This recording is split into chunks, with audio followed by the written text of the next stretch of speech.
down, I know you got me, baby. Oke, jadi kita akan lanjut untuk membahas materi kita yang ketiga, yaitu alur pemeriksaan lengkap atau terfokus menurut PMK 15 2025. Jadi untuk tahap yang pertama yakni persiapan pemeriksaan. Jadi tahap awalnya sebelum pemeriksa turun ke lapangan itu, penunjukan SPV atau supervisor ini kepala UP akan menunjuk supervisor yang akan memimpin pemeriksaan pajak tersebut. Lalu supervisor ini akan bertugas menyiapkan dan mengatur strategi untuk pemeriksaan. Lalu yang kedua yakni profiling wajib pajak. Jadi supervisor ini akan menganalisis profil wajib pajak itu berdasarkan data-data internal seperti SPT atau surat pemberitahuan, laporan pajak, dan eksternal seperti data pihak ketiga. Jadi tujuannya itu untuk mengetahui seperti itu, mengetahui potensi ketidakpatuhan pajak dari wajib pajak tersebut. Jadi untuk yang ketiga yakni penyusunan audit plan atau program. Jadi supervisor ini akan membuat rencana pemeriksaan yang berisi dengan ruang lingkup dan fokus pemeriksaan, metode dan teknik yang digunakan, serta kebutuhan tenaga ahli jika diperlukan. Jadi rencana ini itu harus disetujui bersama kepala UP2 ya teman-teman ya. Jadi untuk yang keempat yaitu ada penunjukan tim pemeriksa. Jadi kepala UP2 ini akan menunjuk tim pemeriksa resmi melalui SP2 yakni surat penugasan pemeriksa. Jadi tim inilah yang akan melakukan pemeriksaan langsung ke wajib pajak tersebut seperti itu. Yakni yang kelima yaitu ada input audit plan dan penerbitan surat pemberitahuan pemeriksaan atau SPEM. Jadi akan merencanakan audit terlebih dahulu dimasukkan ke sistem DJP atau Cortex teman-teman yang baru kali ini. Lalu kemudian akan diterbitkan surat pemberitahuan pemeriksaan dan terms of reference. Jadi sebagai dasar dimulainya pemeriksaan tersebut seperti itu. Oke, jadi yang tahap kedua yakni tentang pengujian pemeriksaan tahap pelaksanaan. Jadi pemeriksaan ini di mana menguji data dan dokumen pajak, wajib pajak, dan untuk pemeriksaan lengkap itu sampai dengan 5 bulan, sedangkan terfokus ke 3 bulan.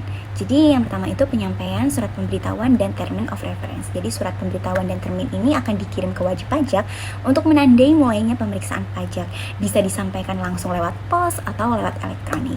Yang kedua yaitu permintaan dokumen atau data elektronik. Jadi pemeriksa ini akan meminta buku laporan dan bukti transaksi WP, dan ada peringatan 1 dan 2 jika WP tersebut belum menyerahkan dokumen. Yang ketiga yakni pertemuan dengan wajib pajak.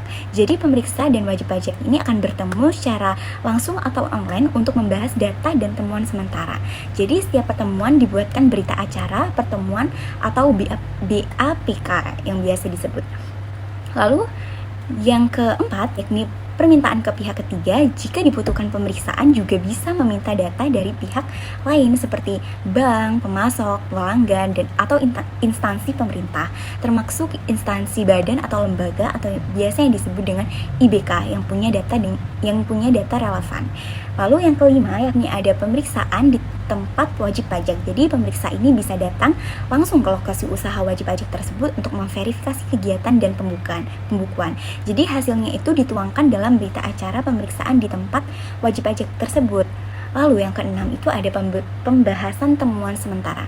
Jadi pemeriksa itu akan menyampaikan temuan awal kepada wajib pajak untuk dikonfirmasi.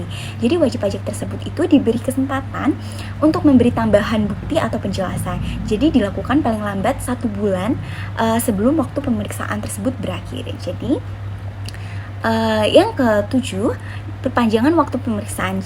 Jadi jika pemeriksaan belum selesai atau misalnya wajib pajak tersebut atau ada transaksi transfer pricing, jadi jangka waktu tersebut diperpanjang maksimal itu 4 bulan seperti itu teman-teman. Yang selanjutnya yaitu ada perubahan audit plan. Nah, jika ada hal baru selama pemeriksaan, misalnya ditemukan transaksi lain, audit plan itu bisa disesuaikan seperti itu. Tahap yang ketiga yakni tentang pembahasan dan pelaporan pemeriksaan. Jadi ini tahap akhir untuk menyelesaikan hasil pemeriksaan atau yang pertama itu yang biasa disebut dengan surat pemberitahuan hasil pemeriksaan, yang dimana pemeriksa ini akan menyampaikan hasil akhir sementara kepada wajib pajak berisi koreksi pajak, perhitungan kurang atau lebih bayar, dan alasan mengapa harus dikoreksi. Lalu yang kedua yakni tentang tanggapan wajib pajak. Jadi WP tersebut akan diberi waktu sebanyak 5 hari kerja untuk memberikan tanggapan tertulis atas SPHP tersebut. Yang ketiga yakni PAHP, pembahasan akhir hasil pemeriksaan. Jadi pemeriksa dan wajib pajak itu akan melakukan pembahasan akhir untuk menyepakati hasil pemeriksaan tersebut yang dibuatkan berita acara untuk PAHP sendiri. Yang keempat yakni QA atau Quality Assurance. Jadi tim QA ini akan memeriksa apakah proses pemeriksaan sudah sesuai prosedur dan kualitasnya terjamin atau belum, seperti itu. Yang kelima yakni ada LHP atau laporan hasil pemeriksaan. Jadi pemeriksa itu akan menyusun laporan hasil yang berisi hasil dari pemeriksaan dan koreksi dan rekomendasi.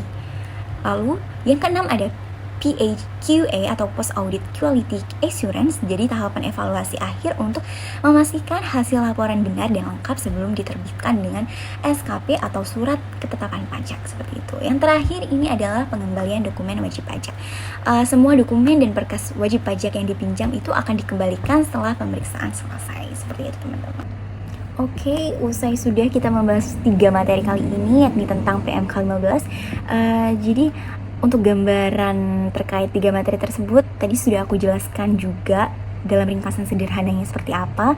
Mungkin jika teman-teman kurang memahami, mungkin di sini aku akan tampilin untuk ringkasan sederhananya. Di sini. Oke, teman-teman, jadi segitu dulu untuk video sharing-sharing ilmu kali ini. Kurang lebihnya aku minta maaf banget kalau misalkan saat penjelasan atau memahami materi tadi ada yang salah atau ada yang kurang berkenan dari hati teman-teman. Aku minta maaf sebelumnya, dan kita lanjut ke video-video selanjutnya nanti untuk membahas materi-materi yang ada di perkuliahan aku biar kita bisa sharing-sharing bareng. Terima kasih. Dadah. Assalamualaikum warahmatullahi wabarakatuh.